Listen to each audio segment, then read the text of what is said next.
Cuando vayas a un lugar, sería bueno que conozcas la historia. Tal vez la historia inmediata, pero si tienes oportunidad, un poquito del pasado, porque si no lo haces, te puedes topar con sorpresas tan macabras como lo que vivieron Luis y Elisa. Luis y Elisa son una pareja muy joven. Luis tiene 20 años, Elisa tiene 19 y decidieron emprender una aventura juntos. Sí van a ir a vivir un departamento como novios y para tener estos como momentos y espacios especialmente para ellos. Los dos son estudiantes, a ambos les paga un poco de dinero la familia de cada uno, pero ambos tienen que tener trabajos porque si no, no se mantienen. Con todo y todo, en lugar de vivir en departamentos con más personas, decidieron que iban a emprender esto, que a pesar de todo, ellos le iban a pasar muy bien. Pero eso lleva a hacer ciertas novatadas, lleva a hacer ciertos sacrificios, lleva a hacer ciertas adecuaciones. Buscaron un departamento que fuera un poquito más barato, algo que estuviera dentro de su economía un poquito más abajo. ¿Para qué? Para que no se sintieran tan presionados. El problema es que no les importó el barrio, no les importó la zona, no les importó la historia. Y el día que con su grupo de amigos comentaron a qué lugar iban a ir a visitar para ver si era el departamento en el que se quedaban, sus amigos les pelaron los ojos. Hay un tema importante, porque ellos viven en departamento y no con sus familias, porque son foráneos. Los amigos con los que hablaron, todos son de ahí. Ellos sí sabían de dónde les estaban hablando, y les dijeron, no les conviene ese lugar. Hay muchas historias. ¿Y ellos, historias de qué? Dicen que hay cosas ahí, que se aparecen cosas, que es un lugar embrujado. Y no ese departamento, la colonia completa. Hay muchas historias. Hablan de brujos, hablan de personas que estaban poseídas. O sea, no es un buen lugar. Luis y Elisa voltean a verse, comienzan a reírse. Y entonces, ¿es en serio que por eso no agarran esa oferta? Parece que el lugar no está tan feo. Es que no es lo feo. Es lo que hay ahí, es la raíz de ese lugar, es mala. Y entonces, Luis y Elisa ya no quisieron hablar más en contra de eso en frente de sus amigos porque se lo iban a tomar personal. Pero terminando, una vez que se fueron los amigos, se quedaron ellos dos y platicaron acerca de que cómo se nota que son personas que viven aquí y que han crecido aquí y que se creen todas las leyendas de aquí. A nosotros que nos toca venir de otra tierra, pues todo eso nos resulta ajeno, así es que por miedo no nos vamos a quedar. Y a veces, esa es una buena idea. En el caso de Luis y Elisa no. Por eso lo estamos contando aquí en este canal. Resulta que cuando fueron a ver este lugar les gustó. Sí es un poco más pequeño.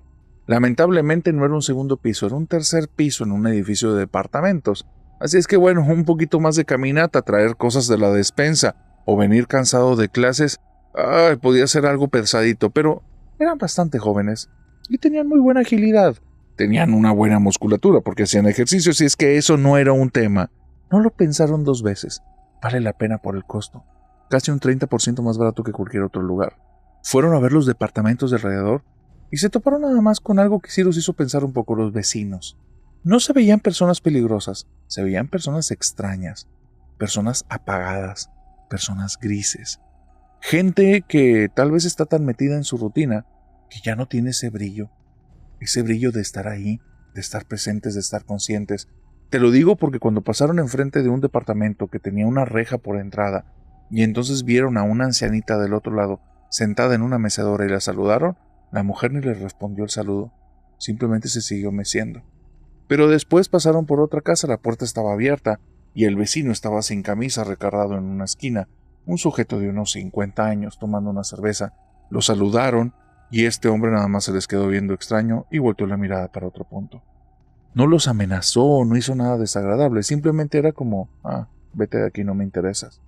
Y se dieron cuenta que todas las personas de estos edificios eran igual. Ellos eran amables, eran jóvenes, personas con mucha energía.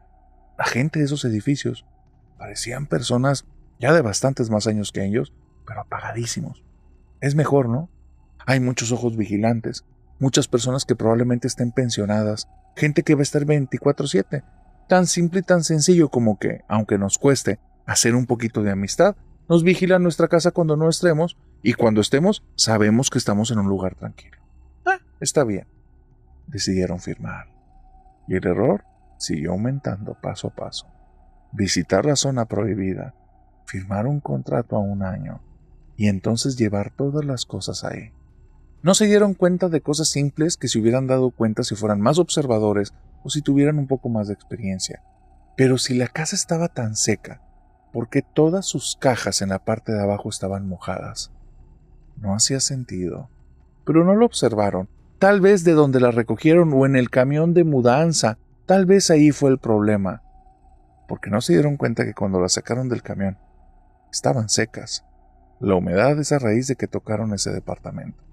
No se dan cuenta que el departamento tiene algo un poquito extraño, algo que tienes que ser alguien muy observador, que tienes que ser alguien muy sensible, que tienes que ser alguien que se conozca mucho. Cada vez que en ese departamento tenían una buena idea, cada vez que tenían ganas de algo, se apagaba. Si lo expresaban con los labios, lo siguiente era simplemente no hacerlo. Vamos al parque, vamos a caminar. Y en el momento en el que lo decían, las ganas se iban junto con las palabras. Es algo tan sutil que no se daban cuenta, simplemente el otro respondía, mejor al rato, y después ella decía, es cierto, sí, mejor al ratito está bien. Pero es que realmente los dos se habían quedado sin energía. El departamento estaba absorbiendo algo, y no se daban cuenta.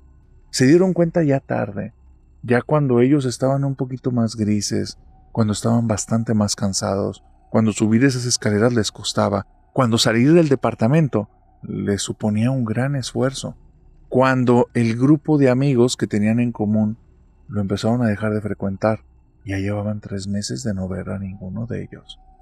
Cuando cada vez que las personas les daban un comentario acerca de, oye, te ves diferente, te ves más cansado, te ves apagado, todo está bien, te noto como preocupado, te noto preocupada, cuando esos comentarios empezaron a ser tan frecuentes que dejaron de tener importancia, es cuando se dieron cuenta que estaban adentro de una trampa.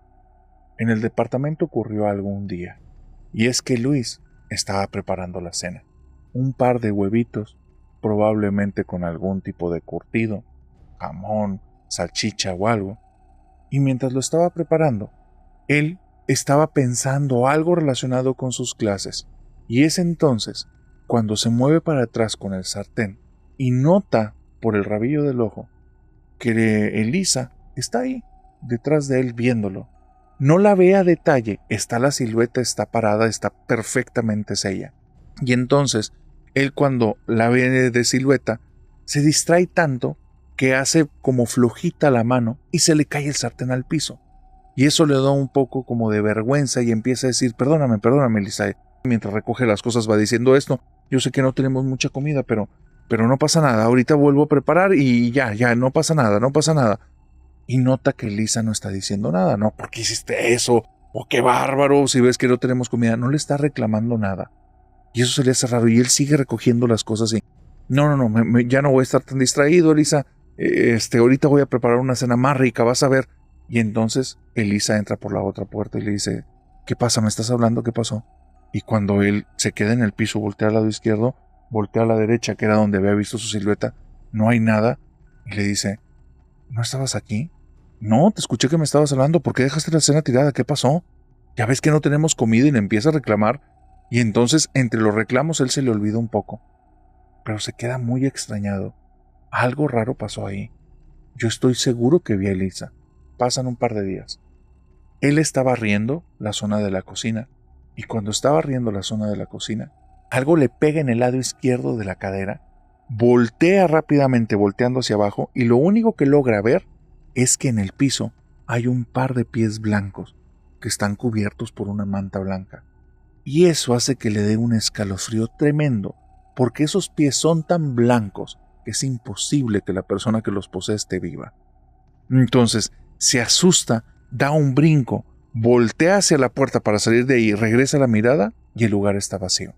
Él decide que no le va a decir nada a Elisa. Nada. No le va a mencionar esto. No les está yendo tan bien. El dinero no les alcanza. Extrañamente, aunque las cuentas dan, en la vida real les falta. No hay nada tan divertido y tan interesante de haberse cambiado juntos. Ahora todo es más pleito. Ya no hacen nada, casi no salen del departamento. La relación está a veces tambaleando. Lo último que necesita Luis es ponerle miedos en la cabeza de Elisa. Así es que no le dice nada. Así es que siguen las cosas adelante. Pero un día, en el que él se da cuenta que lo que está pasando ahí no son sus alucinaciones, es que ocurre que fue a comprar unos víveres a un supermercado. Apenas una bolsita con un par de cosas era para lo que le alcanzaba. Ya estaban de repente malviviendo. Viene subiendo las escaleras y él no se daba cuenta, pero ya tenía un color de piel muy parecido a todos los del edificio. Ya tenía un talante muy similar, sin ánimo, apagado. Viene subiendo las escaleras, viene cansado, cuando se topa la puerta del departamento abierto, y Elisa está pegada al departamento. Y entonces Luis le pregunta: ¿qué pasa, Elisa? ¿Por qué estás aquí afuera? Y ella le dice: es que creo que vi algo.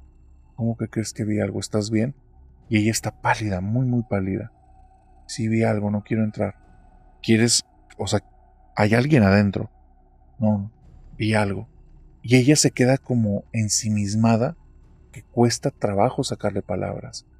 Luis tiene que hacer un esfuerzo para sacarla de ahí, porque parece que dar un paso afuera le costaba, le daba miedo, le generaba algo, y entonces cuando la saca del departamento la cambia de cara, hay un color distinto. Y entonces Luis le dice: ¿qué está pasando? Y ella le dice: estaba en la cocina y empecé a escuchar un tic, tac, clic, clac, tac, tac, un movimiento que iba y venía, algo que golpeaba y regresaba.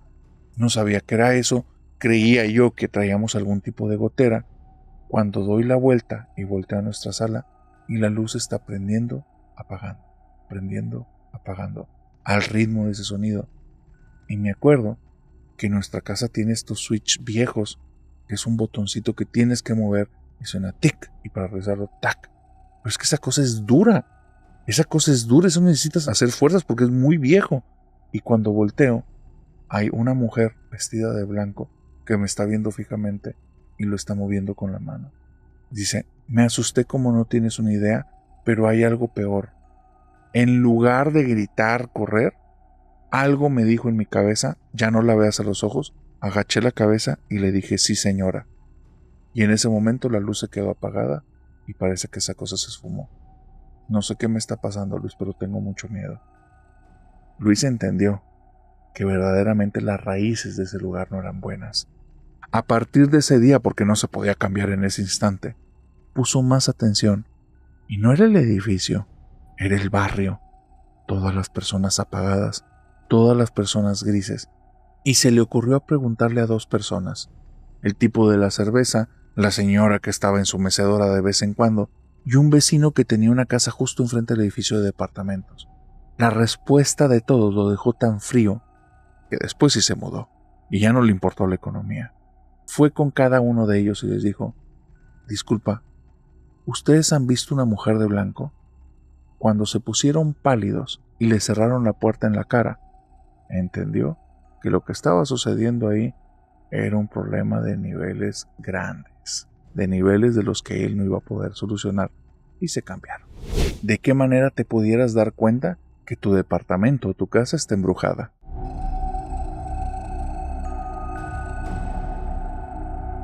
Hay lugares que son tan antiguos que ya no existe nadie con vida que conozca realmente la historia del lugar.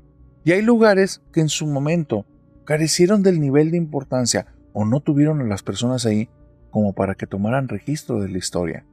De estos lugares hay algunos muy peligrosos porque en sus entrañas ha habido quienes han sellado cosas que ya no deben de volver a salir.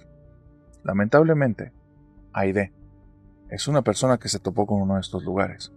Su abuela vive en una ciudad, en un pueblito, porque no es ciudad, en un pueblito remoto, en el cual ella me dice: narrador, creo que la historia de ese lugar, y creo, es que hace mucho, en los tiempos de que mi abuela era una niña, era un lugar que trabajaba como la minería, pero después la mina cerró y ahí nada más se quedaron algunas personas. Mi abuela y mi abuelo se decidieron quedar en ese lugar porque mis tíos ya trabajaban en la ciudad, mandaban dinero y traían recursos, y era como una casita de campo. Pasando los años, una parte del pueblito se fue como renovando, y digamos que tienen ahí ya algunas personas sus casas, pero estamos hablando que no llegan ni a 200 personas. Es un lugar muy chiquito. Mi abuela vive en lo que llegó a ser como un barrio, el más popular, pero ya nada más hay 3 casas que están ocupadas, las demás están vacías. Es un pueblito fantasma.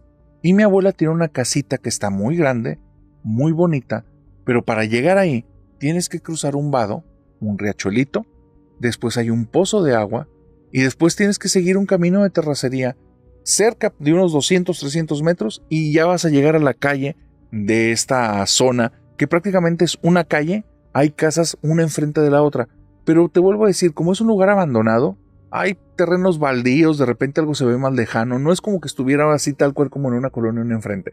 Se ve más bien como si fuera una boquita de un chimuelo en las que hay pedacitos sí, pedacitos no. La ciudad o el camino principal, nada más hay 20 casas, nada más. No hay más en esa ciudad. Entonces, ese lugar, cuando hacen fiestas, nos invitan a todos. Casi ningún joven vive ahí. Algunos que decidieron tener familia y ahí los tienen. ¿Cómo viven? Yo no sé. ¿Y a qué se dedican? No tengo idea. Pero la gran mayoría venimos de fuera. Y cuando hacen fiesta, pues nos conocemos. Y es algo bonito porque son, digamos, como fiestas muy de pueblo, muy tranquilas. Empiezan temprano, se acaban temprano. Y entre todos los de ahí, todos nos conocemos, nos presentamos, nos hacemos amigos. No son como mi cosa favorita, pero cuando voy con mi familia, siempre les pido por favor que inviten a mis tíos para irme con mi prima, somos de la edad. Yo y mi prima tenemos una muy bonita relación y cuando hacen fiestas ahí, pues ella y yo nos vamos a ver a quién conocemos. Bueno, hay una situación en ese lugar y es que nadie conoce realmente ni los orígenes del pueblo, ni la historia del pueblo, pero todos saben algo. El pozo de agua está prohibido y no te debes de acercar ahí. Menos si eres mujer y menos en luna llena. Estas son las cosas que siempre mi abuelo y mi abuela nos dijeron y nosotras, como somos de ciudad, pues nunca les hicimos caso. Hasta que nos tocó. Ellos nos decían que tuviéramos cuidado con el pozo, pero el pozo, narrador, está sellado. El pozo en la parte de arriba tiene una tapa de piedra. La tapa de piedra se ve que en el pasado tenía algún tipo de escritura, inscripción o símbolo, pero está borrado, es una piedra que ya el agua la ha desgastado y se ve que es una piedra pesada porque si vas y le pones la mano, no cede. Claro que nosotros ya habíamos ido a ese lugar y claro que nos habíamos acercado, claro que lo conocemos, por eso sabíamos que todo era mentira, hasta que nos pasó lo que te voy a decir. Fuimos hace 2 años a una fiestita del pueblo. Ahora tenían la novedad. En el pueblito ya había internet, entonces te puedes imaginar, todos teníamos celular, andábamos de aquí para allá y hay muy poca gente. Yo creo que fue de estos internet como satelitales o algo así, pero el punto era que no llegaba a nuestra casa. Bajo la excusa del internet, empezamos a mover ahí y allá que si querían hacer una fiesta el fin de semana, nadie cumplía años, no había un motivo real, pero pues todos los días estaban tan aburridos que nos dijeron que estaba bien. Mi prima y yo fuimos las que organizamos. Entiende cómo es una organización de ese lugar. Es ir a tocar de casa en casa. Son 22 casas. Y entonces tocas de cada una que con qué se comprometen a llevar. Es todo. ¿Quién va a poner la música? ¿Qué comida van a poner? Que no se repitan comidas. ¿Quién lleva los platos? ¿Quién lleva los vasos? ¿Quiénes se van a quedar a limpiar? Si ponen una casa, si ponen las mesas. Es bien fácil. Porque pues somos los que vamos a estar conviviendo. Somos los que vamos a llevar cosas. Ya, entonces el punto es nada más tener una lista y que no se repitan. Como yo vi que mi mamá lo hizo durante muchos años, ya me la sé. Así es que lo empecé a coordinar. El problema es que quedaba en luna llena. Y la gente, los mayores de ahí, nos dijeron a mí y a mi prima, no, pero pues ustedes no pueden venir, pues es que es luna llena, ustedes no pueden cruzar por el pozo de agua. Y mi prima y yo nos reímos y les inventamos para que no se escandalizaran, que no, que ya habíamos pedido permiso para quedarnos desde temprano en la casa de unos vecinos de este lado del pueblito y que nos íbamos a quedar todo el día ahí a dormir. Entonces nos decían, entonces está muy bien. Pero no era cierto. Nosotros íbamos a cruzar por ahí y regresar y ya. Pues son puras supersticiones de ahí de la gente del pueblo. La gente de aquel lado, del lado de mi abuela, se cree tanto lo del pozo de agua que ninguno se apuntó para la fiesta. No, pues es que es luna llena, por ahí no podemos pasar. Oye, pero pues las mujeres, no, nadie, no nos gusta arriesgarnos. En el pozo de agua no hay que pasar en luna llena. ¿Qué es lo que habían visto o algo así? Nadie nunca me contó una historia, llegué a preguntar y nada más me decían que de esas cosas no se preguntan, de esas cosas no se hablan. Bueno, narrador, preparamos todo. Iban a llevar música, iban a llevar luces, yo había comprado un proyector justamente para eso y como había internet sí podía funcionar, traía una USB, una laptop, todo iba a salir bien padre, porque le pedí a 3 vecinos que llevaran unas mantas blancas, íbamos a hacer como una pantallota, iba a ser el primer proyector en el pueblo, ¿te imaginas? Era como llevar el cine a un lugar en el que nunca había estado. Entonces estábamos nosotros como bien maravilladas, estábamos bien contentas, mi prima estaba emocionadísima. Decidimos que nos íbamos a ir a la fiesta del pueblo, como desde las 5 de la tarde. Pero como llevábamos varias cosas, fuimos a las 5, regresamos, fuimos a las 6, regresamos, y la última vuelta la teníamos a las 7. Date una idea del lugar. En este lugar no hay luz mercurial. O sea, hay una en la entrada del pueblo y tal vez a la mitad hay otro que a veces tiene foco y a veces no. Y es todo. Todo lo demás o traes linterna o con el flash del celular o la luz de la luna. Y estamos tan en las afueras de la ciudad que el cielo se ve siempre estrellado y cuando hay luna llena ves todo. Ves todo. Por eso nunca he entendido por qué la gente no quiere salir ahí en luna llena y no quiere cruzar por ahí. Se ve hermoso. Es un lugar precioso. Y aunque el riachuelo a veces tiene agua, a veces no, y a veces es más bien un lodazal, se sigue viendo muy bonito como todo el panorama del lugar. No hay contaminación, las casas son como muy rústicas, muy de antiguo. Es como estar viendo una ilustración en un libro en tiempo real, en la vida real. Es muy bonito. Yo estaba súper emocionada. Vi que eran las 7. Algo dentro de mí me disparó así como una alarma de ¿en serio vas a salir al pozo de agua?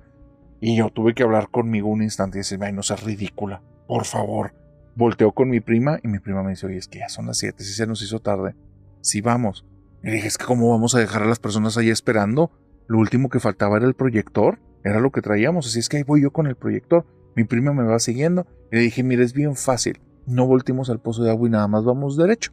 Es más, saquemos la vuelta un poquito más a la derecha para alejarnos más y ya. Empezamos a caminar por allá. Intentamos salirnos del camino, pero nos damos cuenta que la hierba está un poquito más alta. Puede haber algún alacrán y aparte de eso está demasiado empedrado, pero demasiado. Entonces como yo llevo tacones no era lo más conveniente porque me podía lastimar mucho. Así es que voy caminando justo por el centro, le digo a mi prima que voltee para otro lado, le agarro la mano, traigo el proyector en la otra y entonces cuando estamos como a unos 10 o 20 metros del pozo comenzamos a escuchar que una persona está llorando. Pero no a gritos, no lamentos, más bien como sollozos.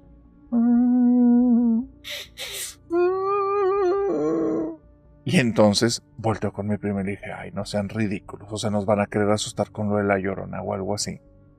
Yo no creo en esas estupideces. Y seguimos caminando y le digo a mi prima, si el mugroso río ni agua tiene, ¿qué quieren? Y empiezo a agarrarle y le voy estirando, vámonos, ya vamos a llegar tarde, porque mi prima se empieza a frenar, se empieza a machar, no hay que ir, ¿cómo no vamos a ir? Vamos a quedar como las brutas, como las mensas, vamos. Entonces sigo jalando, pero no volteo al pozo, no estoy tonta. Sigo jalando, cuando escucho que ese lamento se viene acercando. Y ahí sí ya me asusté porque sonaba muy fuerte, sonaba bien escabroso y volteo al pozo y ese narrador no debió haber volteado.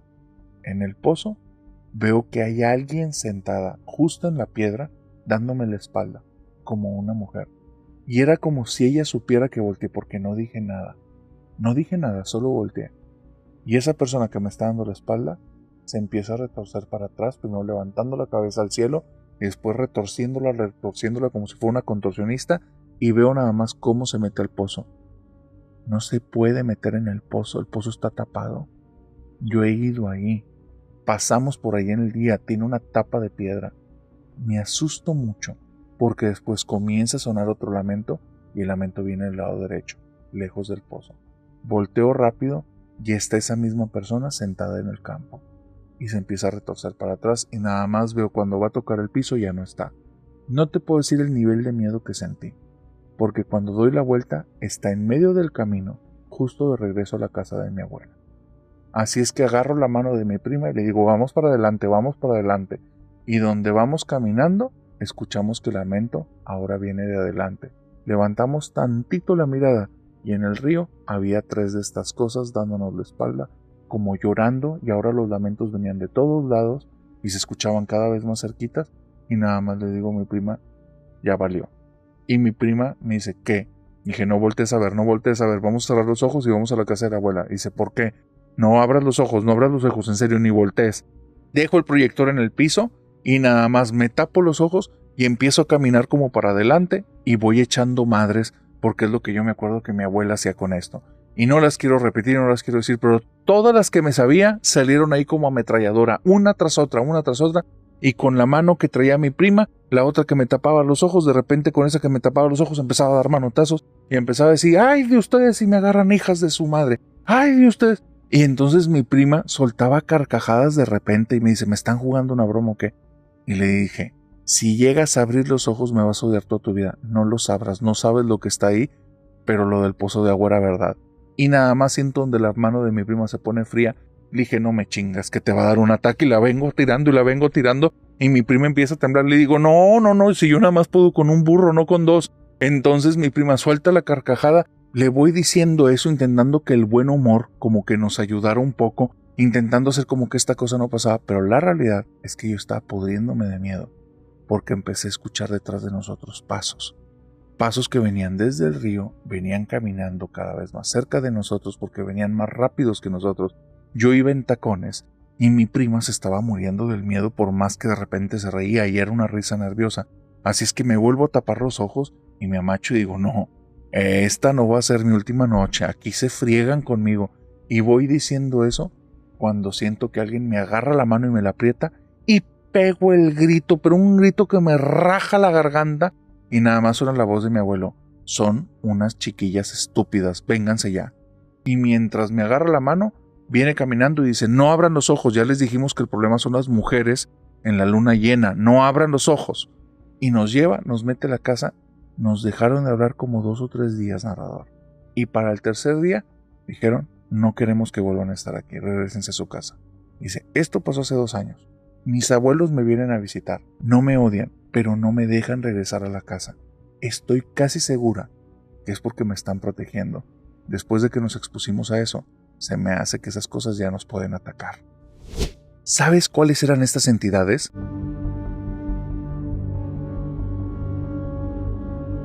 Ten cuidado de los espíritus errantes, porque algunos de ellos están buscando personas las cuales lo reconozcan, solo para apoderarse de su cuerpo. Esta es la historia de Dora, y créeme, te va a aterrar. El abuelo de Dora es una persona de tradiciones muy antiguas. Él se viste aún al día de hoy con ropa de manta de color blanco y utiliza un sombrero bastante grande. Eso se lo heredó su padre, y esa es una tradición que a él le gusta. Él se ha encargado de cuestiones de agricultura desde tiempos que ya sumamente atrás, porque el señor al día de hoy tiene 93 años y sigue aquí estando entre nosotros.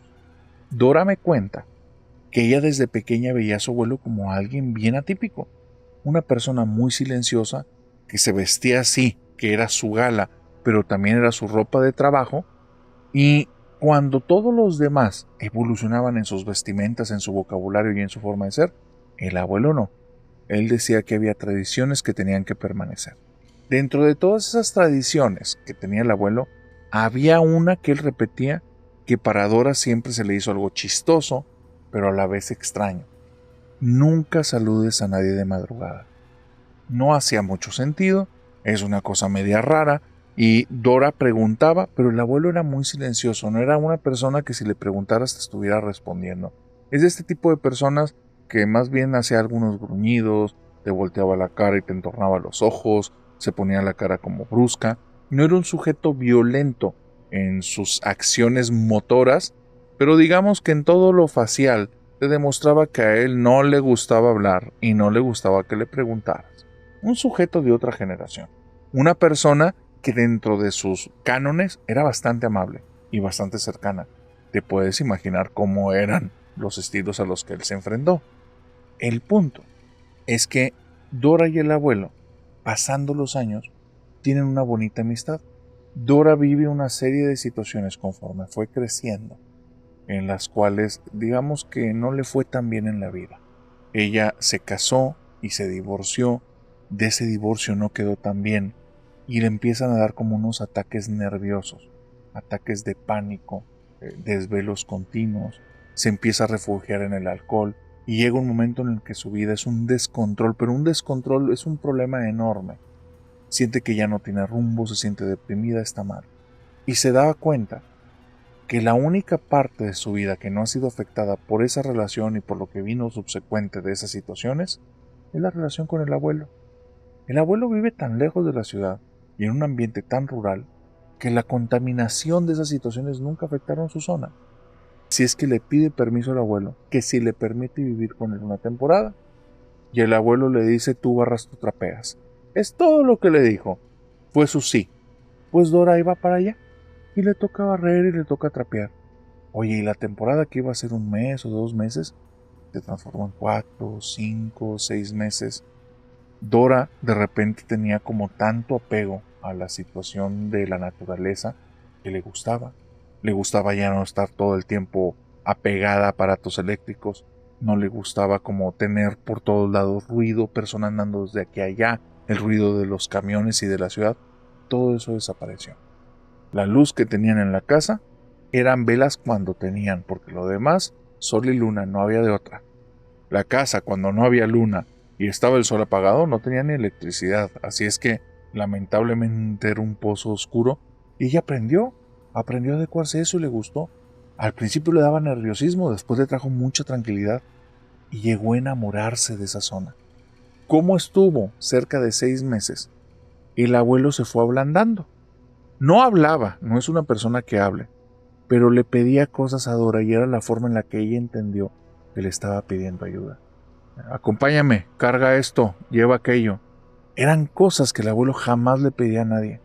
El abuelo, a sus 90 y tantos años, él hacía todo, no dependía de nadie, no andaba pidiendo ayudas. Entonces, decirte que hicieras algo, más que la orden, era pedirte un favor. Era algo que él ya no podía hacer o le estaba costando. Y ella se da cuenta que él se siente muy a gusto con su compañía, cuando en las mañanas, cuando él se levanta y sale a caminar, ella lo acompaña. Y le carga siempre un bastón de un lado y una bolsa que trae un lonche del otro. El abuelo se acostumbró, como en los años que trabajaba muy bien, que él se llevaba su lonche, andaba caminando, llegaba donde tenía que trabajar y se comía primero su lonche, empezaba a trabajar y a media mañana el otro lonche. Pues seguía haciendo esa costumbre aunque ya no trabajaba.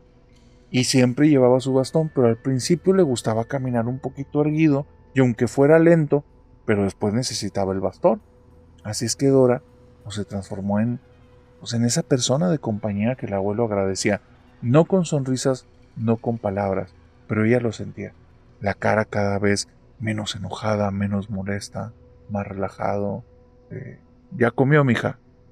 Preguntas que no le hacía a nadie. Jamás. Es un señor que casi no habla. Está preocupado por ella y empezó ella a entender las magnitudes. En él, este destello es mucho, es muchísimo. Eso la hizo una persona muy sensible. Ese tiempo que estuvo ella ahí, el abuelo le repitió una y otra vez: no saludes de madrugada a nadie, no saludes de madrugada. Acuérdese, mija, de madrugada a nadie se saluda. Los saludos de madrugada no son. Y ella no entendía. En el lugar en el que están prácticamente ni gente hay. De madrugada, el abuelo se refiere a madrugar, no a desvelarte. A madrugar, levantarte a las 5 de la mañana antes de que el sol salga. Y son sus caminatas. Es la única persona que está de pie. En 6 meses, Dora no se ha topado a un alma en ese lugar. Hasta que un día va caminando con el abuelo y de repente ve que justo delante en un maizal está parado un hombre más o menos de la edad del abuelo, vestido también de manta, y en la cabeza lleva también un sombrero así, grande, redondo, y entonces se le hace tan llamativo que ella voltea a ver a esta persona y levanta la mano y lo saluda. No le dice hola, solo le sonríe y mueve la mano. Y el señor que está allá sonríe también y mueve la cabeza. Y entonces el abuelo se detiene, voltea y la ve, y dice: ¿qué anda haciendo, chamaca? Dora tiene 40 años, pero le dijo: ¿qué anda haciendo, chamaca? Y Dora voltea y le dice: su vecino, güey, lo saludé. No, mija, no salude de madrugada. Y sigue caminando, y ya, no hay más plática. Pero Dora dice: narrador, yo entendía que se refería a mi abuelo, pero tarde. Yo regreso ese día con él y me siento un poquito extraña. Me siento como pesada. Todo lo que había vivido en el campo había hecho que muchas cargas, muchas cosas que traía cargando en mi mente, en mi corazón, poco a poco fueran sanando, se fueran soltando. La vida de campo me trajo un aire nuevo. Me empecé a sentir pesada, fue muy raro.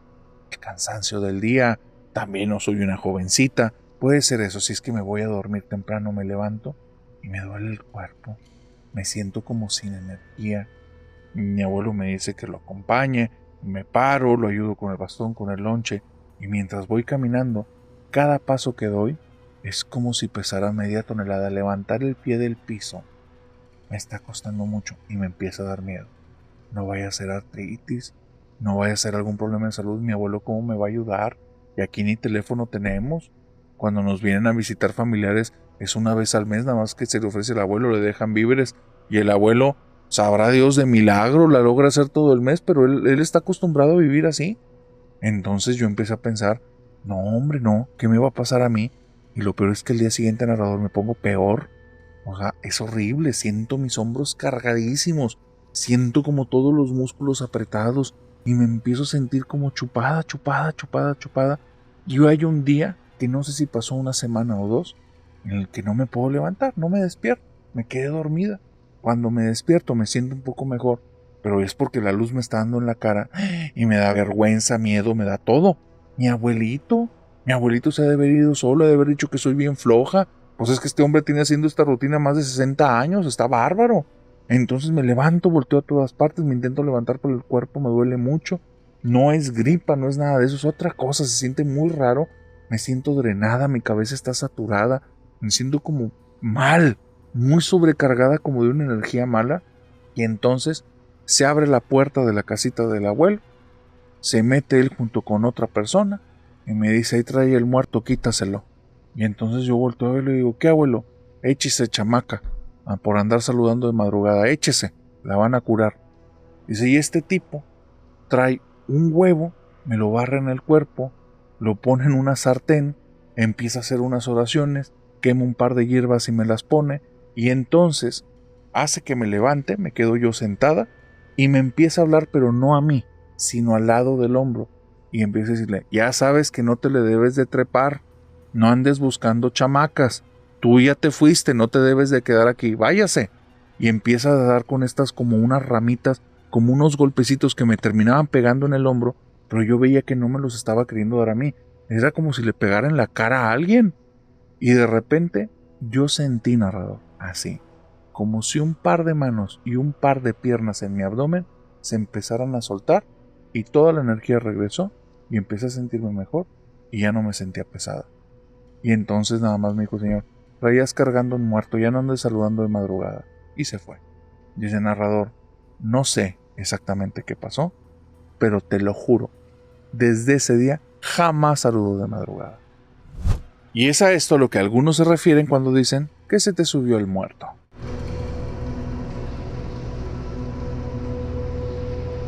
David al día de hoy no sabe si le abrió las puertas a una persona, a un brujo o a un demonio. ¿Quieres saber por qué? Escucha esta historia. David, hace unos años, quiso entrar en el tema de la actuación. Él quería ser un actor. No le importaba si de teatro, de televisión o si fuera para películas. No le importaba. Donde estuviera, aunque fuera secundario, él iba a estar feliz. Él quería hacer eso. Entonces, decidió hacer una apuesta. Juntó un montón de dinero y se fue a una ciudad grande. En esa ciudad grande, él suponía que tal vez tenía ciertas posibilidades para tener oportunidad de entrar porque él era alto, era de cabello rubio, tenía los ojos verdes. Pero el tema es que esa imagen que tienes, cámbialo un poco. No era tan alto, no era tan atractivo, no era tan rubio y no los tenía tan verdes. Él quedaba en un punto como promedio en el cual tenía los atributos, pero no era alguien que se superdistinguiera por eso. Estando en estas filas de casting, él se sentía como tocando puertas, como pidiendo que le dieran la oportunidad. Y entonces entraba en alguna para ser el loco, en otras para ser el amante, en otras para inclusive ser la imagen de algún jabón o de alguna marca, solamente ponerse la playera, aparecer atrás caminando, salir con alguien conversando, y en nada quedaba. En nada. Llegó un momento después de 3 meses que se estaba desesperando. Él tenía un muy buen cálculo del dinero. Le iba a durar 2 años.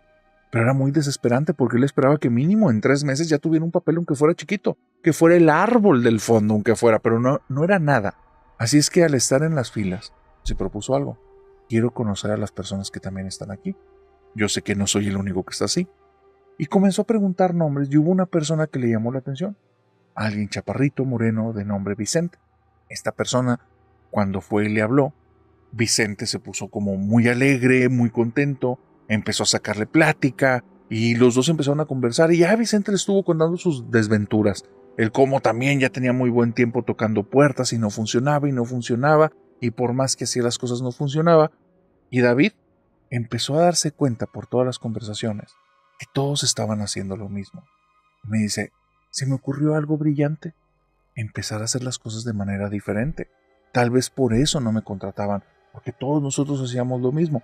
Yo no sé quién se queda con el papel, yo no puedo estar en los castings, yo no puedo ver qué es lo que hacen, pero lo que sí sé es que todos estamos haciendo aquí lo mismo y ninguno estamos teniendo el trabajo. Empecé a pensar formas diferentes, empecé a hacer cosas raras, locas, vestirme distinto, peinarme diferente, cambiarme el color del cabello, inclusive caminaba raro. Una de las cosas que me enseñaron en actuación era que cuando veía a una persona necesitaba ver cómo caminaba. Y lo primero que tenía que cambiar era la forma de caminar. Así es que llegaba caminando como diferentes personas. De repente era como el tipo del autobús, el que vi caminar delante de mí. De repente era el tipo del banco. En ocasiones era la persona que salía de la escuela. Cualquier persona que me topaba, que tuviera un caminar como típico y que fuera diferente al mío, me interesaba. Y llegaba caminando así. En ocasiones buscaba mimetizar y disfrazarme de las personas que vi para ver si eso funcionaba. Y de alguna manera me fue soltando. Fui perdiendo vergüenza. Nada de eso funcionó. Nunca me contrataron para esos papeles. Pero empecé a perder el miedo, empecé a perder la vergüenza, me fui sintiendo más seguro. En algún momento le perdí la huella a Vicente. Ya no lo topaba tan seguido. Entonces llegó un momento en el que me empecé a sentir muy seguro de mí mismo, me preparaba mejor para los papeles. Ya llevaba casi 8 meses en esto, no había conseguido uno solo, pero yo ya me sentía que era una persona distinta, renovada. Ahora, cuando llegaba al papel, buscaba muchos datos acerca de lo que estaban buscando estas personas, las investigaba, hacía 1000 cosas. Llegaba al lugar y entonces hacía mi mejor performance y no me quedaba con el papel. Pero extrañamente me empecé a dar cuenta de algo. Vicente reapareció y reapareció de una forma media extraña.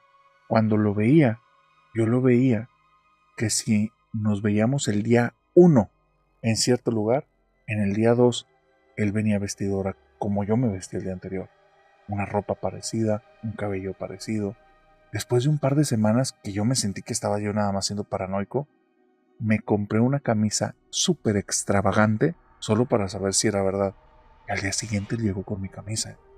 Y esto fue muy extraño. Entonces le dije para ver si había algún tipo de comunicación. Dije, qué bonita camisa. Y me dice, ajá, ¿y te molesta o qué? Yo le dije, no, Vicente, solo estoy preguntando. No, no me estés hablando en indirectas. ¿Te molesta que la traiga?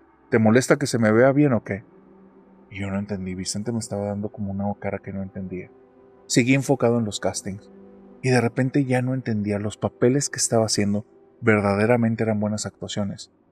Y me empecé a dar cuenta de algo. Vicente empezó a ganar todos los papeles y yo no. Y eso me generó una combinación de emociones. Un poquito de envidia, un poquito de celo, un poquito de enojo. Pero yo no soy ni tan envidioso, ni tan celoso, ni tan enojón. Me exigí más, empecé a hacer las cosas mejor. Entonces me di cuenta que había algo que no había hecho en todo este tiempo. Y comencé a tomar lecciones de teatro, de cine, de televisión. Pero ahora sí, el mejor estudiante. Y empecé a ir a esto. Y mientras, a cada casting que iba, Vicente venía vestido como yo, justo como la vez anterior que nos vimos, y venía actuando como yo, y ahora yo notaba que hablaba como yo. De repente, en mis pocos círculos de amistades en los que no estaba él, empezó a entrar. Y cuando yo llegaba a los lugares en los que había alguna reunión, él estaba antes. Me empecé a dar cuenta que mis círculos de amigos me empezaron a cerrar las puertas. Y llegó un momento en el que me empecé a desesperar. Era como si todo lo que yo hubiera estado trabajando me robara. Así es que decidí quedarme algo ahí. Quería ver qué demonios era lo que hacía para quedarse los papeles. Y me quedé boquiabierto. Él actuaba como yo. Él me estaba imitando a mí. Y entonces empecé a darme cuenta que en cada uno de los castings él se metía a ver lo que yo hacía y después me imitaba. Y con eso se quedaba con el papel, pero nadie alrededor se daba cuenta. Todo esto parece un chisme de barrio, hasta que empezaron a cambiar un poco más las cosas. Vicente, el día que yo llegaba con una ropa nueva, él también llegaba con una ropa nueva. Con la nueva actuación que traía que no había revelado, él ya la tenía previamente. Y empecé a darme cuenta que en tiempo real estaba haciendo exactamente lo mismo que yo. Me empecé a dar vueltas en la cabeza y dije, esto no puede estar pasando, son mis ideas, yo me estoy poniendo paranoico, ¿qué estoy haciendo? O sea, ¿a alguien le estoy revelando las cosas? La libreta donde apunto mis cosas la estoy dejando a la mano. ¿Quién puede tener acceso a mis apuntes? Mis clases, tengo que cambiar el maestro, tengo que cambiar el lugar, voy a cambiar mi estilo, voy a hacer todo diferente. Llego una semana después porque me detengo de ir a los castings. En el casting que llego, Vicente está ahí vestido como yo, actuando como yo, hablando como yo. Ya no necesita estar viéndome. Cuando hago el casting lo busco por todas partes, no está, pero yo me meto al de él y está haciendo todo exactamente como yo. Me empiezo a volver loco. No entiendo lo que está ocurriendo aquí. Todos mis amigos me dejaron de hablar al 100%. Ahora es Vicente. Llegué a un momento en el que agarré a uno de estos amigos y le dije, es que no te das cuenta que me está robando todo, que está haciendo todo como si fuera yo. Entonces se me queda viendo y dice, ¿no eres tú el que le está robando a Vicente? ¿No te has puesto a pensar que tú eres la copia? Por eso nosotros te dejamos de hablar, porque Vicente nos dijo que le estabas copiando todo. Y entonces entendí que este sujeto de alguna forma me había tendido una trampa, pero ¿cómo? ¿Cómo es eso? O sea, ¿de qué manera puede estarme haciendo todo, robando todo? Es algo súper extraño. Habló con los directores de casting. Les decía que probablemente al anterior que vieron iban a ver actuaciones parecidas, pero era porque yo lo estaba de alguna manera imitando, que yo buscaba tener las clases de teatro como él y me robaba de ahí las cosas. Y cambió la historia, se me adelantó a todo, vendió una idea que no era y yo estaba ya deshecho. Así es que un día se acercó conmigo Vicente y me dijo, si quieres que ya no te vaya tan mal, deberías de cambiar de carrera. Dice, porque hasta ahorita me he portado bueno contigo. Y si se te ocurre volver a decir que te estoy imitando, tal vez ahí sí me enojo y no sabes con quién te metiste. Y mientras me dice eso, se desabotona la camisa y me muestra aquí al lado y trae un símbolo marcado que no sé qué sea, pero la piel hizo que se me pusiera de gallina. Pasan 6 meses en los que ya no voy a ningún casting, estoy pensando cómo reconstruir mi vida, ya no quiero estar en ninguno de sus círculos, no quiero volver a saber de ese tipo, de repente me lo topo en el internet, de repente me lo topo en la televisión, estoy vuelto loco, no quiero saber nada de él, me está volando la cabeza, me estoy viendo a mí mismo imitado en todas partes y eso me está destrozando, hasta que un día escucho una conversación en un restaurante y hay una persona diciendo, no, pues cómo no va a ser popular ese tipo si él está metido con brujos. Y entonces me acerco a estas personas y les digo, ¿cómo? Pues este es muy bueno, este ya tiene rato que está pegando en todas partes. Sí, pero porque probablemente vendió su alma. Ese cuate yo lo conocí antes, no era así, pero conoció a brujos, hizo algunos pactos y desde entonces todo le ha brillado. Pero lo que sabemos, gente cercana, es que se está robando la identidad y la vida de personas, pero no entendemos cómo. Y ahí me di cuenta que yo no era la única víctima de Vicente y que este tipo era mucho más peligroso de lo que yo creía. Así es que decidí que me iba a salir totalmente de ese medio, porque estaba enfrente de un enemigo muy peligroso al que le había abierto las puertas de mi vida, y ahora ya no sé si era un ser humano, un brujo o un demonio.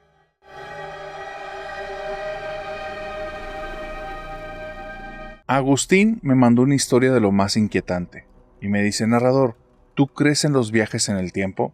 Lo cual para mí es un tema llamativo, pero muy difícil de abordar. Pero su historia, vuelvo a decir, es de lo más inquietante que me han mandado.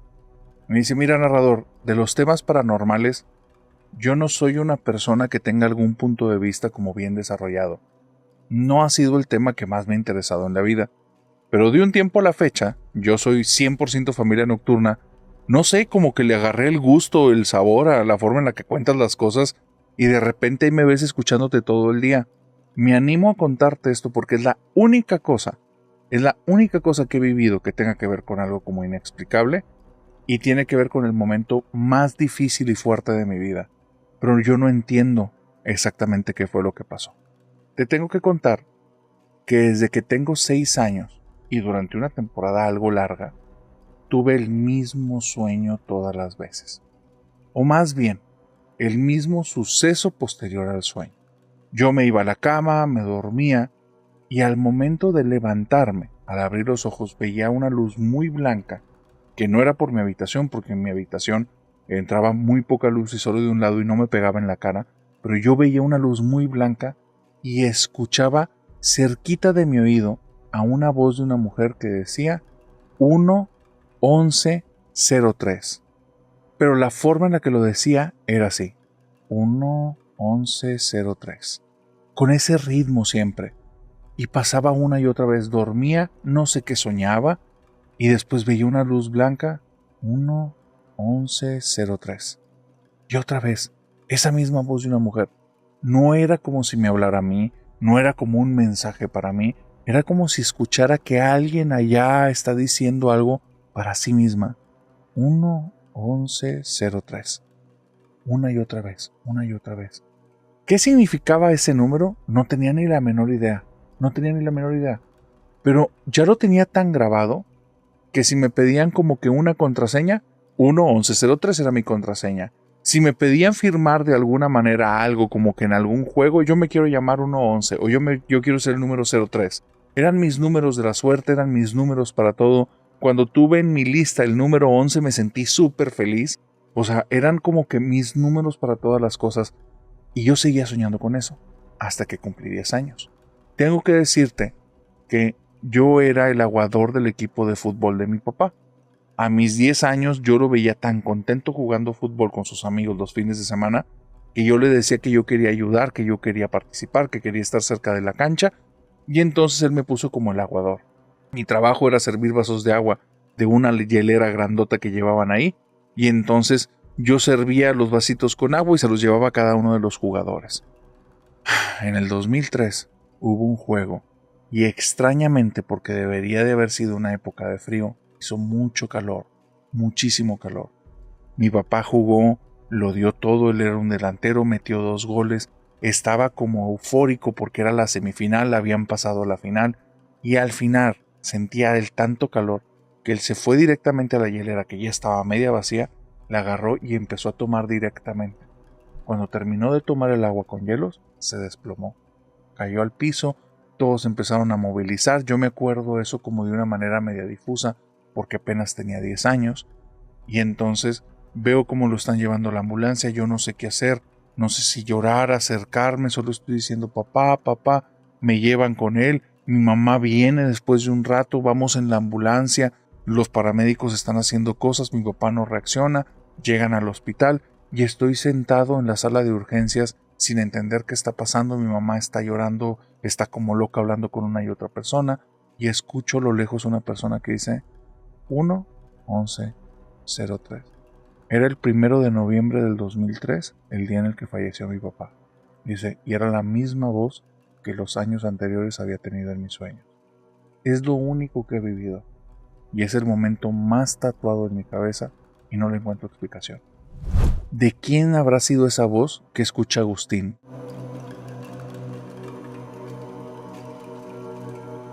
Cuando hablamos del tema de lo paranormal, debemos de tomar ciertas precauciones. Necesito que te imagines algo para que tú y yo nos estemos entendiendo y estemos en el mismo terreno, en el mismo idioma, en la misma sintonía. Necesito que te imagines por un segundo que ahí donde tú estás y te sientes a gusto, hay un montón de entidades, simplemente no las ves. No las percibes, no las sientes, pero ellas sí te perciben a ti y te ven a ti. No les interesa interactuar contigo. Algunas te están espiando, algunas te observan, para otras resulta ser algo muy llamativo, pero no tienes suficiente interés, ni tú ni tu existencia, como para que quieran interferir. No es que sean entidades superiores a ti o inferiores, simplemente están en un plano en el cual te resultan invisibles, pero tú no eres invisible para ellas. Entonces, ¿qué ocurre si de repente dices algo que les llama la atención, o haces algo o provocas algo que las atrae, y resulta ser tan atractivo que se descuidan y empiezan a ser visibles para ti y para todos los de tu entorno? Si es algo bueno, qué maravilla, pero si es algo malo, acabas de desatar una pesadilla. Esa es la historia de Natalia y Eliseo, y aquí créeme, toma tus apuntes, son cosas que no quieres que te ocurran, así es que toma tus precauciones después de que escuches esta historia. Natalia tiene un contexto. Ella tenía un hermanito, al día de hoy es un hermanote, pero este hermanito cuando era pequeño le decía que se le aparecía la Llorona. Y ella y su hermana mayor se daban unas atacadas de risa y le jugaban unas bromas pesadísimas al pobre muchacho.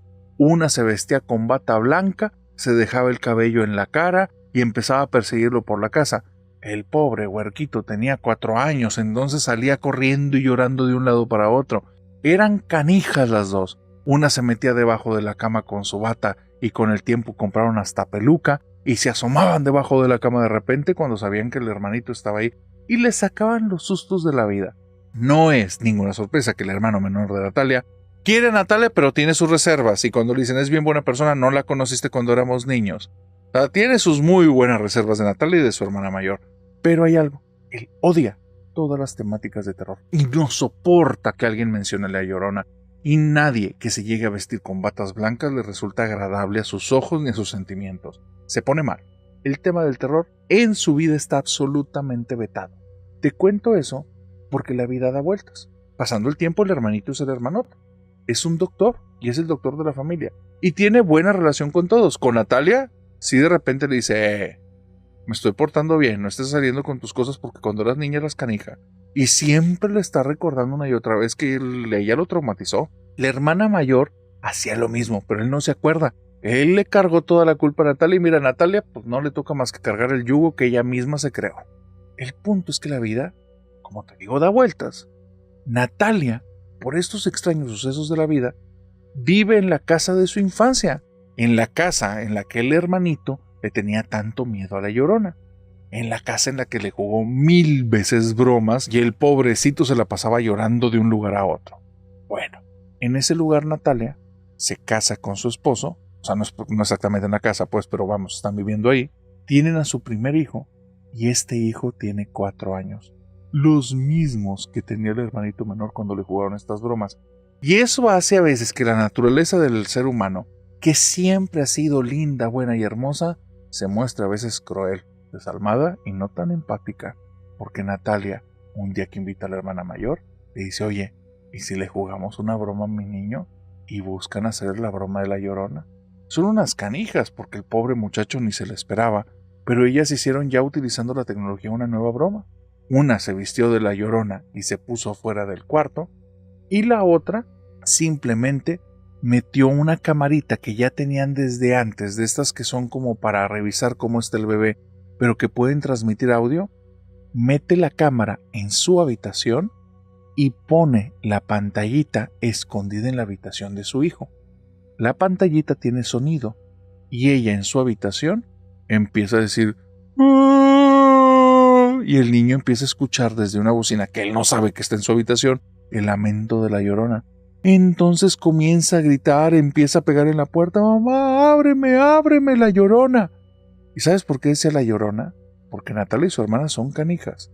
En la cena le contaron un par de historias de la Llorona y lo mandaron a dormir temprano porque estaba muy asustado. Después de eso le pone lo de la bocina, pobrecito. O sea, este niño estaba ya traumatizado. Cuando abre la puerta está llorando tan fuerte que Natalia sale de su cuarto y le dice a su hermana, métete, métete, ya es mucho. Escúchalo, ya es mucho. Entonces va por él y lo quiere sacar del cuarto, pero hay algo muy raro. La cerradura está helada. Helada, helada, helada, como si lo hubieran metido en un refrigerador, en un frigorífico, porque está helada al punto que se le hace extraño, le quema la mano pero por frío. Es como agarrar un hielo y apretarlo con todas las fuerzas. Entonces ella voltea a ver la cerradura para ver qué pasa y le empieza a hablar a su niño. ¡Ay, estás bien, deja de llorar, soy yo, era una broma! Y empieza a decir, mamá, la Llorona está aquí en el cuarto. No, hijito, soy yo, mamá, está aquí, sácame. Natalia ahora sí se le regresó la broma porque la sangre le empieza a fluir a la cabeza como no tienes idea. Ella siente que se le está quemando la cara y el corazón está pero a 1000 por hora. ¿Tiene miedo de mamá? ¿Le está pasando algo a mi niño? Y por otro lado tiene la culpa de una persona que se le fue la broma, pero muchísimo más allá de lo que esperaba. Entonces está pateando la puerta, le está pegando y le está gritando como la hermana, ¡ven con un carajo! ¡La puerta no la puedo abrir, se cerró! Y el niño está, mamá, la Llorona. Cuando llega la hermana, agarra la cerradura está normal, la abre y abre la puerta. Le dice, ¿qué pasa, hermana? Dice, órale, te descontrolaste mucho. Y Natalia está pero fúrica, vaya, abraza al niño y lo trae en brazos, eres una estúpida, le dice, se va. Y la hermana no se lo toma ofensa, entiende las circunstancias y al rato ya están platicando las dos y la hermana le dice, oye, tranquila conmigo, tú hiciste todo. Yo ni siquiera salí, el niño ni me vio a mí.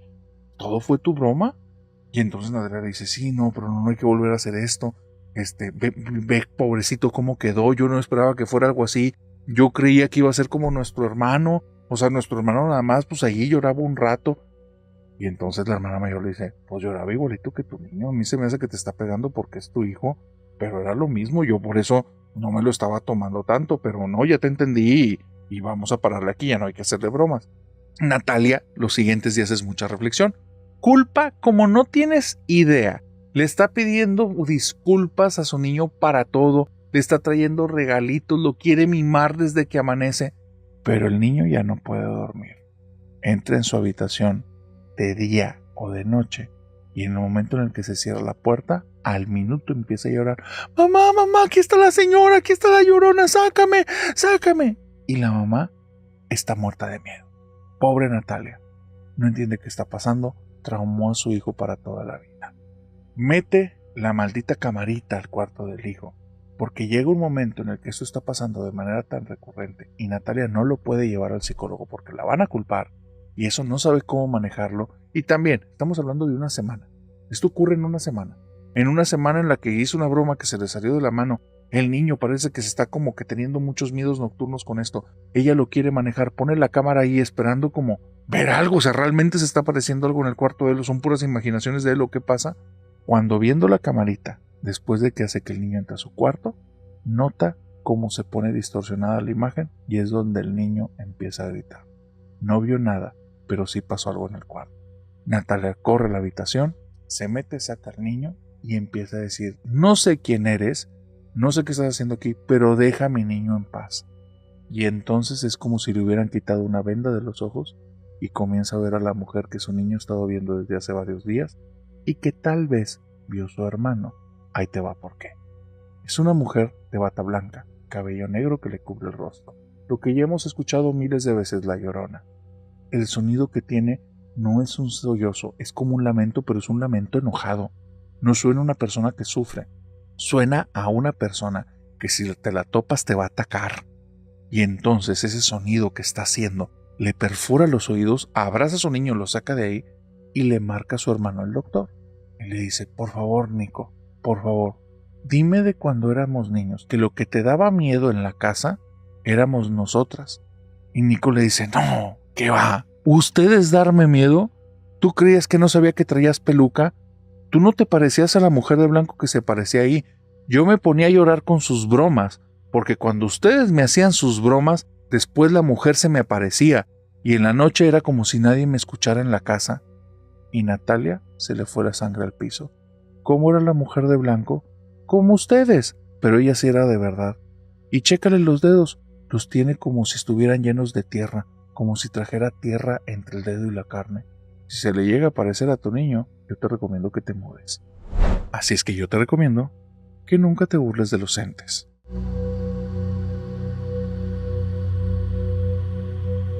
Algo que me gusta mucho en el canal, y que es uno de los primeros fenómenos que se presentaron aquí, es cuando cuento una historia y de repente muchísimas personas comienzan a resonar y dicen, espérate, a mí también me pasó algo así.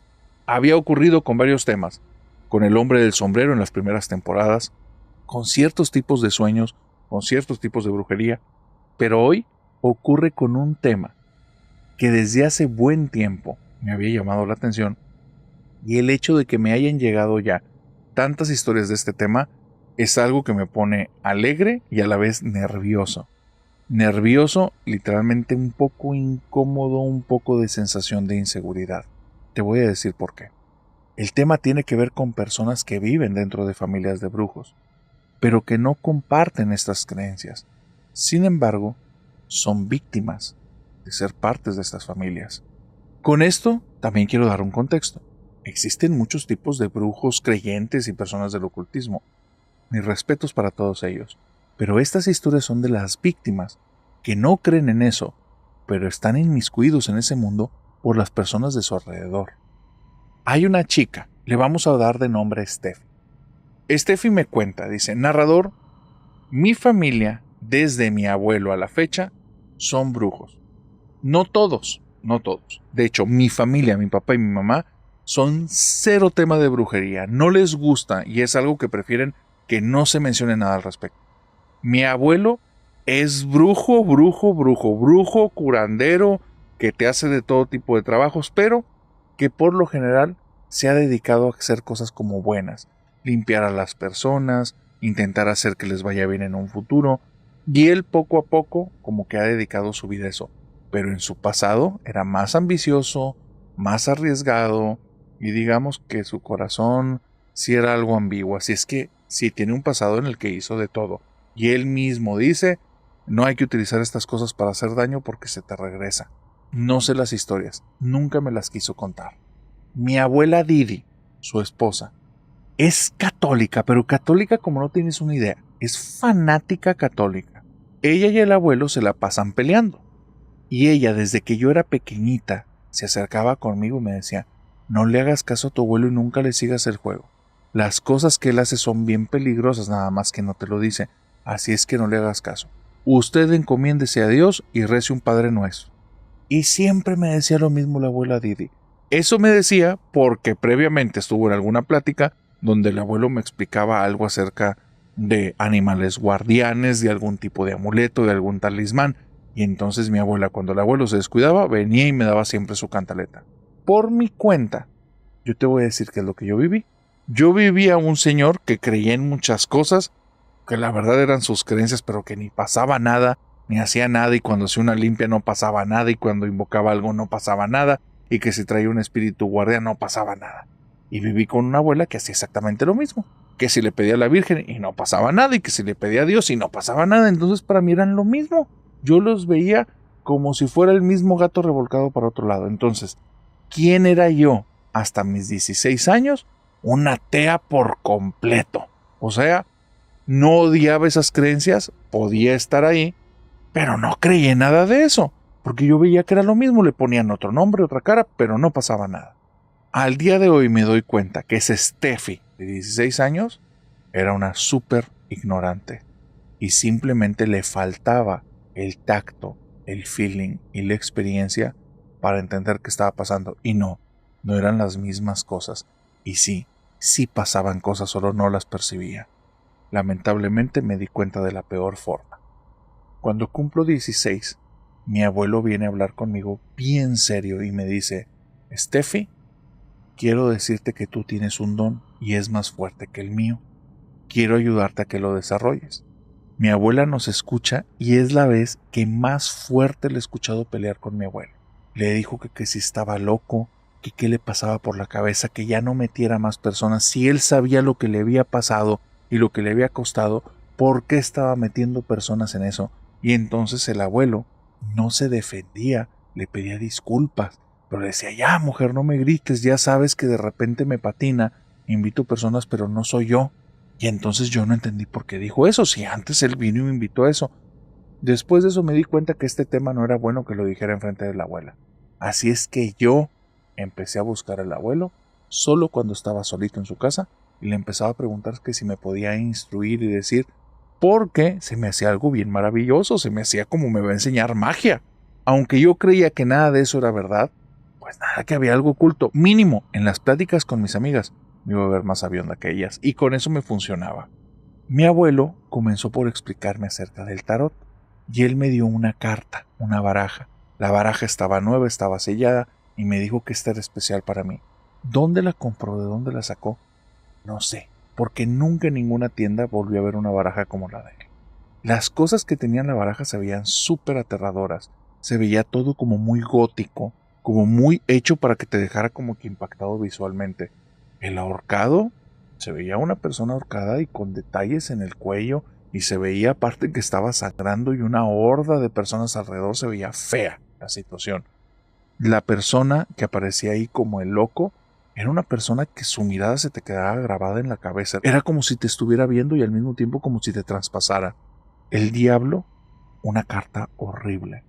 Un demonio que estaba como en la oscuridad, que no tenía un color rojo, era como un color grisáceo, pero su mirada era tan real y tan viva que te hacía que entrara totalmente y sentías que estabas con un ser vivo ahí. La peor carta era la de la muerte. No era una muerte normal, no era un esqueleto, era una mujer. una mujer que no tenía cabello, tenía una sonrisa muy amplia y cargaba la guadaña. Sus cejas eran muy pobladas de un color rubio, pero muy brillante. No había más pelo sobre la cabeza. Traía la guadaña y estaba vestida como en un tipo de capucha o de ropa como de monje, pero de un color como que entre azul hacia el morado. Era raro. Era casi como si cada vez que vieras la carta cambiara un poco de color. Esas cartas, desde que las vi, me fascinaban. Agarraba de una en una, las veía una y otra vez, me quedaba con ellas. Era muy raro, pero sentía que esas cartas cuando estaban en mi mano, como si se adherieran, como si fueran parte de mí. Y le pregunté a mi abuelo que cuáles eran las reglas. Y él me dice, por lo que estoy viendo no ocupo explicártelas. Déjate ser con él. Déjate ser, deja que te hable. Habla con él, pregúntale, te va a responder. Dice, y narrador, primero me puse a practicar como a barajear las cartas, agarrarlas con mucho respeto, hacerlas en un espacio que estuviera como muy tranquilo. Y era muy raro, pero desde el momento en el que agarraba mi mazo, el ambiente cambiaba. Yo me sentía como si estuviera en un lugar como tan solo y a la vez tan poblado, pero en el que solo estábamos el mazo y yo. Pero el mazo no era una cosa, eran muchas, y estaban ahí conmigo. Y entonces ponía las cartas y las volteaba y no me decía nada. Pero cuando tenía una persona enfrente todo eso cambiaba. Si ponía las cartas, era como si las cartas me dijeran, deja que nos toque, ponnos en sus manos. Y entonces yo empezaba a hacer cosas diferentes con cada persona. A veces se las daba para que las tocaran, a veces les pedía que las separaran, en ocasiones simplemente me nacía de que acércalas a tu rostro, tócalas con tu nariz y con tu cachete, cosas así que las personas hasta me veían raro, pero yo no sé por qué lo decía, era como si dentro de mí supiera qué hacer. Y empezaban a salir las cartas y salían cosas bien increíbles. La primera persona que se la leí bien, que solo me dejé fluir porque entender eso me llevó tiempo, fue un amigo que era de la preparatoria. A mi amigo de la preparatoria le gustaba mucho como que el tema del ocultismo y de la magia, pero decía que todas esas eran sandeces. Habíamos tenido muchas pláticas donde él y yo estábamos con la misma idea, pero yo le dije que tenía un mazo, que estaba viviendo cosas raras, que si me dejaba hacer mi conejillo de indias, me dijo que sí. Entonces le pongo las cartas enfrente después de hacer varios como ritos que me nacieron hacer con él. Y narrador, lo que le estoy diciendo, cada cosa que le digo, él se está quedando como boquiabierto. No le narré el futuro, le narré su pasado y la relación que él tenía con su mamá sin darme cuenta. Cosas que jamás me había contado, cosas muy íntimas, y eran cosas que cuando yo las decía para mí no tenían sentido, para él sí. Y se quedó boquiabierto y al final me dijo, ¿cómo sabes eso? ¿Quién te dijo? Y le dices que yo no sé ni qué te estoy diciendo. Y entonces me decía, pero es que estás hablando como de momentos muy especiales con mi mamá. Son preguntas que he tenido esta semana acerca de mi relación con ella, hacia dónde la tengo que llevar y me estás respondiendo aquí. Y tiene que ver con mi pasado con ella. ¿Cómo sabes?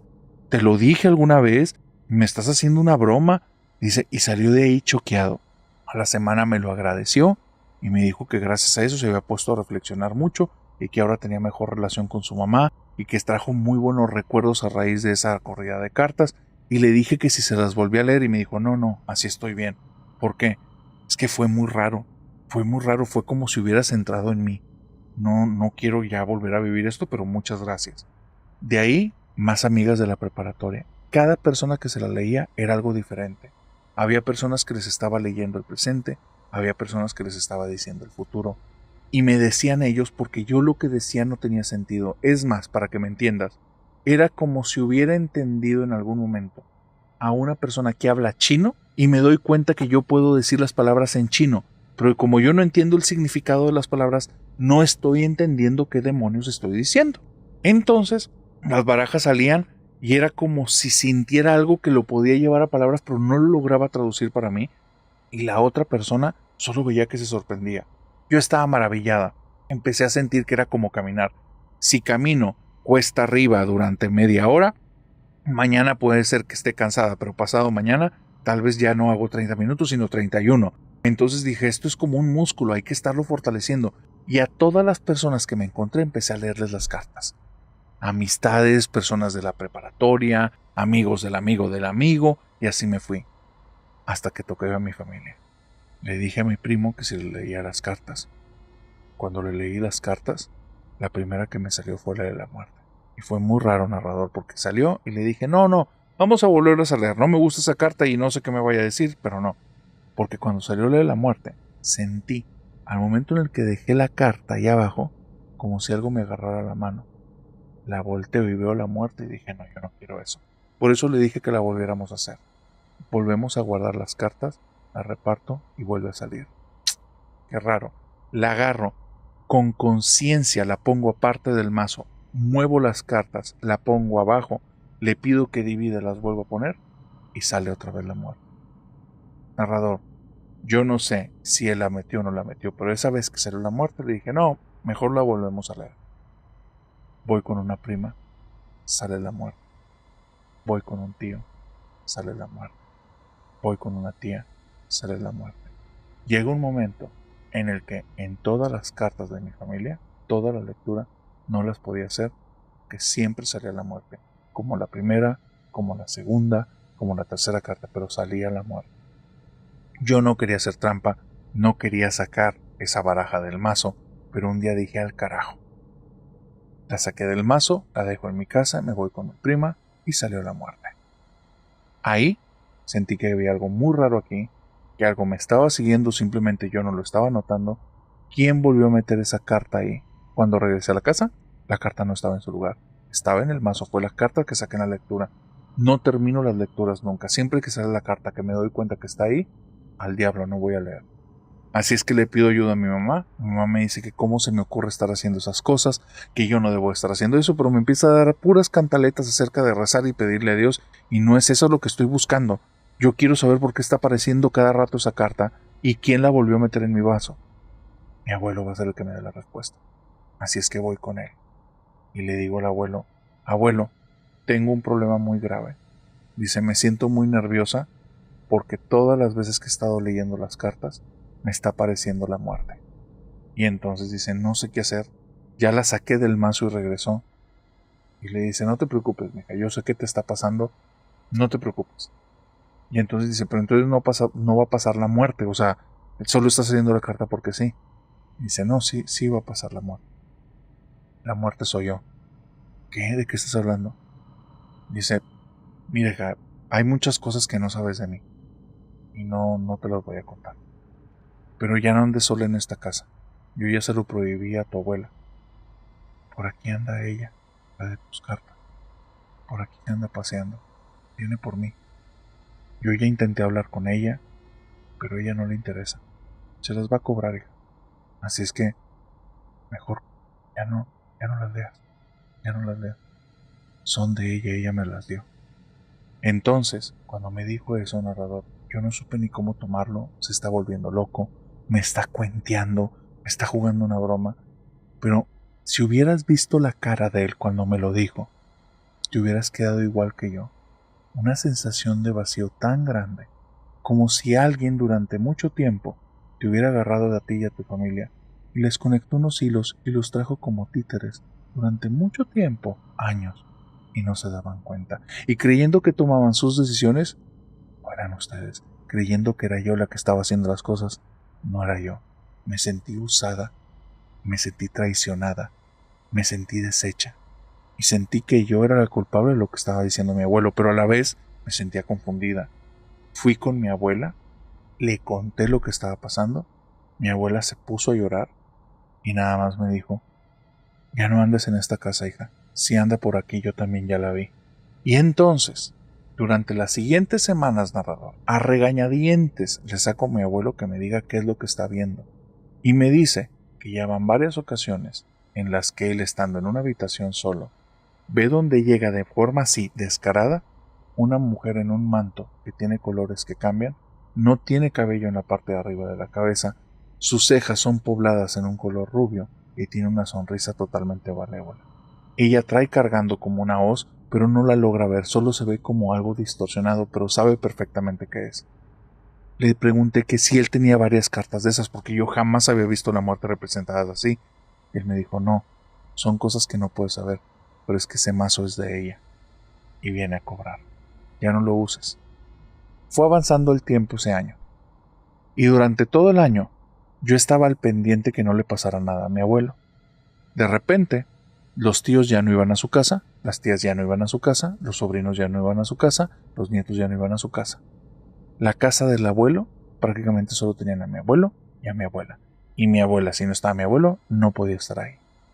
Había historias que decían que vieron una mujer, que vieron una encapuchada, que vieron una sombra que pasaba. Yo cuando llegaba a la casa sentía que alguien me observaba y sentía en la habitación de mi abuelo como si alguien estuviera con los brazos abiertos esperando que llegara para darme un abrazo y para nunca dejarme salir de ahí. Era una sensación que no te puedo describir de una manera diferente, pero era horrible, horrible. Sigue avanzando el año, mi abuelo está en perfecto estado de salud, pero perfecto. Y de repente sigue avanzando, faltan los últimos 3 meses del año, y voy a la casa de mi abuelo y le digo en secreto, abuelo, parece que la libramos. Y mi abuelo me dice, no, se las va a cobrar. Y le digo, abuelo, ya no estés pensando en eso, ya no estés pensando, yo ya dejé desde hace mucho las cartas, las tengo guardadas, no les estoy haciendo caso, ya van 2 veces que me aparecen arriba de la cama, pero no les hago caso, así es que abuelo, por favor, vamos a intentar como cambiar de tema, cambiar los ánimos y correrla. Y el abuelo dice, no se puede, se va a cobrar algo, cambia de tema y acepta las cosas como son. Llega noviembre de ese año, narrador, y no pasa nada. Para finales de noviembre estoy tan desesperada que me propongo algo. El 25 de diciembre lo vamos a celebrar en casa del abuelo. Y que se vaya a la fregada esa cosa que está ahí. Con toda la familia estoy segura que no va a poder. Y estando ahí lo voy a declarar públicamente cómo le ganamos. Y después me viene una idea. El 25 no, el 29. Si el 29 tu abuelo está bien, ya se logró el año. Entonces digo, sí, el 29 comienzo a hablar con la familia y mejor las cosas, narrador. No es el 25, no es el 29, va a ser el 31 la celebración. La familia no se podía poner de acuerdo y todos coincidían ese año que el 31 era el momento. El 31 era cuando todos podían estar. Nadie sabe de la situación del abuelo exactamente, solo tienen un poco de miedo por las apariciones que fueron ocurriendo a lo largo del año, pero son cosas entre dimes y diretes, nadie se la toma tan en serio ya. Así es que llegamos ahí el 31 de diciembre, solo con la sorpresa en la mañana que mi abuelo no despertó. De la nada. No llegó, no pasó el año. El 31 de diciembre, cerca de las 5 de la madrugada, creen los doctores que él simplemente dejó de respirar y la muerte se lo llevó. ¿Y tú alguna vez habías escuchado acerca de este tarot?